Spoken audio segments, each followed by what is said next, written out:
Il y a donc une menace importante qui plane sur les bases militaires américaines qui sont dans la région, c'est-à-dire dans le Moyen-Orient.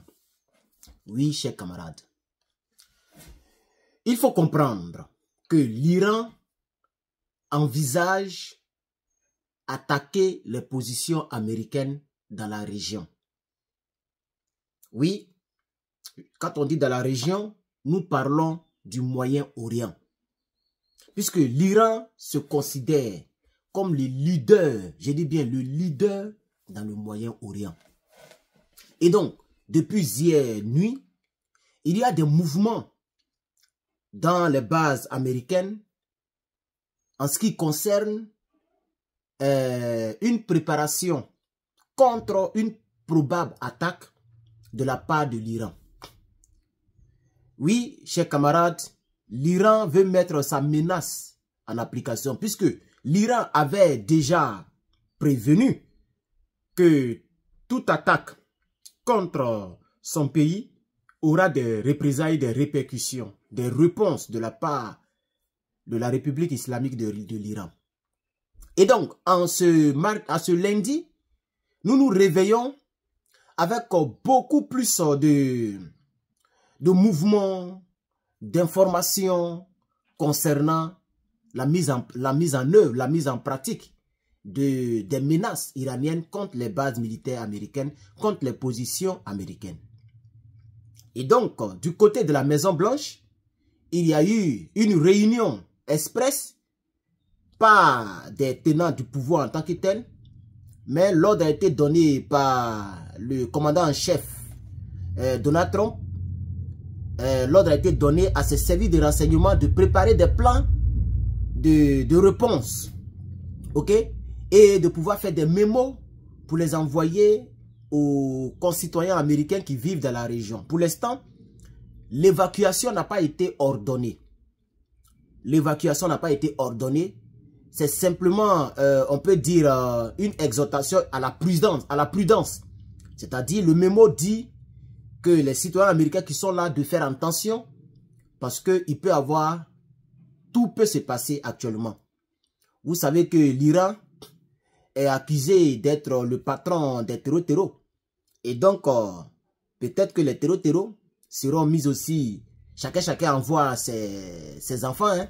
Si l'Iran est le patron des terreaux et que l'Iran a été frappé par les GBU-57 ou le Bunker Buster Bomb, qui a, même si ça n'a pas touché les centrifugeuses, ce que nous ne savons pas encore, mais j'ai fait une vidéo à 2 h du matin et je vous ai dit que effectivement il n'y a pas eu de radiation. Hein.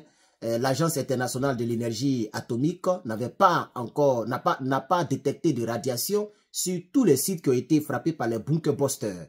Et donc, par conséquent, les centrifugeuses n'ont pas été touchées. Ça, c'est ce que moi je vous ai dit. Et donc, chers camarades, c'est de tout ça que nous allons essayer de déblatérer ensemble. Merci bien aux quelques personnes qui continuent de me soutenir. Aujourd'hui est le 23, j'ai encore 4 jours pour pouvoir être capable de partager mes propres vidéos puisque c'est ce que je fais d'habitude. Je peux me partager 50 fois par vidéo, 30 fois par vidéo. Peut-être c'est à cause de ça qu'on m'a bloqué parce que je partage assez. Et donc les quelques personnes qui aimeraient soutenir notre page ou notre chaîne de là où vous me suivez, songez à partager, mettez un like, ça fait plaisir, ça ne vous coûte carrément rien du tout. Et puis laissez vos avis en commentaire. Et donc, nous allons donc aller un peu dans les détails. C'est important, les détails, oui. Nous allons aller dans les détails. Alors, d'après les derniers rapports, il n'existe aucune preuve crédible qu'une attaque iranienne aura lieu sur le sol américain. Voilà, ça, il faut que ça soit clair. Pour l'instant, il n'y a pas tous les services de renseignement sont mobilisés. Rien n'est à signaler, en tout cas ici aux États-Unis. Mais en revanche, les principales menaces qui seront identifiées ou qui pourront être identifiées sont les suivantes. C'est-à-dire quoi? Si l'Iran veut vraiment frapper et veut rendre son coup à l'Amérique, l'Iran va donc procéder hein, va attaquer via les cellules dormantes ou les cellules proxy. Oui, oui. Les cellules dormantes, c'est les gens que vous connaissez qui ont... les gens à caractère terreau, mais officiels, qui sont connus officiellement. C'est l'Iran qui est leur patron. OK? Et donc, les services de renseignement américains craignent que l'Iran ne tente d'activer toutes ces cellules dormantes ou d'utiliser tous ses alliés. Donc, Hezbollah, les Houthis au Yémen, etc. Ils sont nombreux. État islamique, tout cela, il paraît que c'est l'Iran qui est leur patron. L'Iran est leur doyen. Donc, l'Iran peut activer, ok, ces cellules-là, et ces cellules-là vont travailler, pendant que l'Iran n'est pas directement impliqué. Voilà. Et ça, les gens craignent ça ici, puisque les gens, sûrement que l'Iran a ses gars ici aux États-Unis, ça c'est sûr, ils sont là, ils attendent l'ordre, pour pouvoir mettre les choses sur eux, pour faire beau, pour faire du n'importe quoi ici. Comme ça, ça va faire regretter les gens qui ont voté Trump.